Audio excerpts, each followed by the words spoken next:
Hi friends, welcome back to my channel. Interesting వీడియోల కోసం నా ఛానల్ను సబ్స్క్రైబ్ చేసుకోండి. ఈ స్టోరీని నా ఫ్రెండ్ సతీష్ షేర్ చేశాడు. ఈ సంఘటన అతను 6th క్లాస్ చదువుతున్నప్పుడు తన జీవితంలో ఈ సంఘటన జరిగింది అని అతను నాతో పంచుకున్నాడు. స్టోరీలోకి వెళ్తే వాళ్ళది బొగ్గు గనులు ఉండే ఒక ఏరియా. ఆ ఏరియాలో ఉన్నప్పుడు తన జీవితంలో ఈ సంఘటన జరిగింది. ఈ సంఘటన తెలుసుకున్నప్పుడల్లా ఇంకా నాకు భయం వేస్తుంది అని నాకు అతడు చెప్పాడు. వాళ్ళ ఊర్లో ఒకే ఒక సినిమా థియేటర్ ఉంది. ఆ సినిమా థియేటర్లో అప్పుడు చిరంజీవి సినిమా రిలీజ్ అయిందట. ఆ సినిమాకు వెళ్దామని అందరూ ఫ్రెండ్స్ కలిసి డబ్బులు జమ చేసుకొని నైట్ షోకి వెళ్ళారు.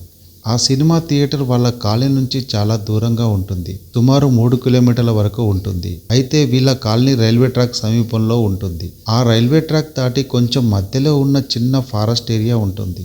ఆ ఫారెస్ట్ ఏరియా దాటి వెళ్తే దాదాపు 1.5 కిలోమీటర్ దూరం వస్తుంది. వాళ్ళు ఎలాగైనా ఆ రోజు సినిమాకు వెళ్ళాలని నిర్ణయించుకున్నారు. ఇంట్లో పేరెంట్స్కు మేమందరం కలిసి చదువుకుంటాం, శివ వాళ్ళ ఇంట్లో ఎవరు లేరు, ఆ ఇంట్లో అందరం కలిసి చదువుకుంటామని చెప్పి నైట్ షో సినిమాకి వెళ్ళారు. సినిమా చూసిన తర్వాత రిటర్న్ గా బయలుదేరారు. రిటర్న్ వచ్చేటప్పుడు ఆ ఫారెస్ట్ ఏరియా దగ్గరికి వచ్చిన తర్వాత ఆ రైల్వే ట్రాక్ దగ్గరికి వచ్చినప్పుడు ఆ రైల్వే ట్రాక్ పైన ఎవరో ఒక ఆడ మనిషి కూర్చొని ఏడుస్తున్నట్లుగా వాళ్ళకు సౌండ్ వినిపించింది. సతీష్ కు చాలా భయం వేసింది.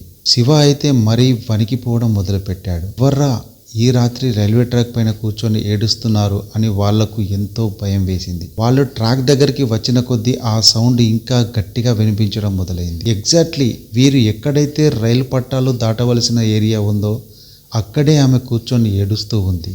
ఇందాక చూసినప్పుడు ఎక్కడో దూరంగా వినిపించిన ఏడుపు ఒక్కసారిగా వాళ్లకు ముందుగా వినిపించేసరికి వాళ్ళకు ఏం చేయాలో అర్థం కాలేదు. చాలా భయం వేసింది. ఒకరి చేతులు ఒకరు గట్టిగా పట్టుకొని నడవసాగారు. వాళ్ళ కాలనీకి వెళ్ళాలంటే ఆ స్త్రీ కూర్చున్న పక్క నుంచి వెళ్ళాలి. సుమారు రాత్రి 12 గంటలు కావస్తుంది. చాలా నిశ్శబ్దంగా ఉంది వాతావరణం. ఎందుకో శివకు ధైర్యం వచ్చి, ఎవరమ్మా నువ్వు ఇక్కడ కూర్చొని ఏడుస్తున్నావు? రైలు వస్తే చనిపోతావు, లే ఇక నుంచి అని అడిగాడు. వెంటనే ఆమె తల పైకి లేపి వీళ్ళని చూసింది. తీరా చూస్తే ఆమె మరెవరో కాదు, వాళ్ళ కాలనీ చివరిలో 3వ వీధిలో ఉండే సరోజ ఆంటీ. అప్పుడు వాళ్ళ ముగ్గురికి ధైర్యం వచ్చింది.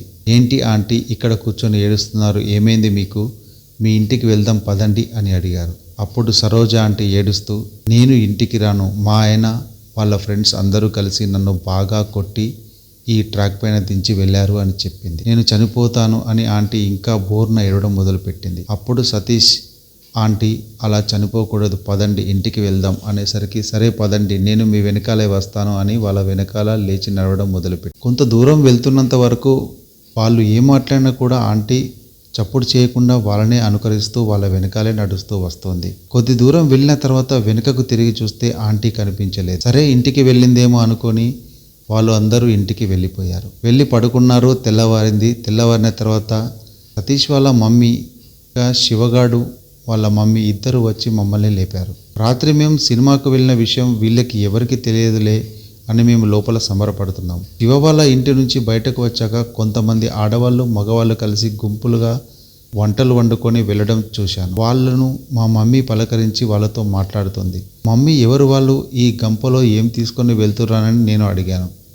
ఏం లేదురా, సరోజ ఆంటీ చనిపోయింది కదా, ఈరోజు 3వ రోజు పక్షికి పెట్టడానికి వెళ్తున్నారు అని చెప్పింది. అంటే 3వ రోజు వాళ్లకు ఇష్టమైన వంటకాలు చేసుకొని వాళ్ళు చనిపోయిన చోట ఆ పదార్థాలను ఉంచి వస్తారన్నమాట. ఇది చాలా కుటుంబాల్లో సాంప్రదాయంగా నడుస్తుంది. ఎవరమ్మా సరోజ ఆంటీ అని అడిగాను. ఆ వీధి చివరిలో ఉంటుంది చూడు, ఆ అంటేరా అని చెప్పింది. నాకు కాళ్ళు గజగజ వణకడం మొదలైంది. కాళ్ళు తీసి కాలు వేయలేకపోతున్నాను. రాత్రి ఆంటీ కలిసింది అని చెప్తే మా మమ్మీ తంతుంది. ఆ తర్వాత చాలా రోజుల వరకు నేను ఆ రైల్వే ట్రాక్ వరకు వెళ్ళలేకపోయాను. తర్వాత కొన్ని రోజులకు తెలిసిన విషయం ఏంటి అంటే వాళ్ళ భర్త అతని స్నేహితులు వాళ్ళ ఇంట్లో రోజు పేకాట ఆడేవారంట. రోజు పుల్లుగా తాగి ఆమెను చిత్రహింసలు పెట్టేవాడంట ఆ అంకుల్.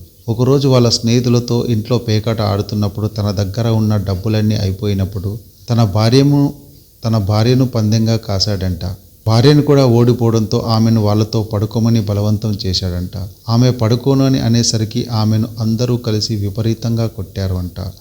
అలా సరోజ ఆంటీ చనిపోయిన తర్వాత ఆ శవాన్ని తీసుకొని వెళ్ళి ఆ రైల్వే ట్రాక్ పై ఉంచారని తర్వాత నాకు తెలిసి. ఆ తర్వాత నేను విన్న విషయం ఏంటంటే ఆ ట్రాక్ పైన రాత్రి ఎవరు వెళ్ళినా కూడా ఆంటీ అక్కడే కూర్చొని ఏడుస్తూ కనిపించేదంట.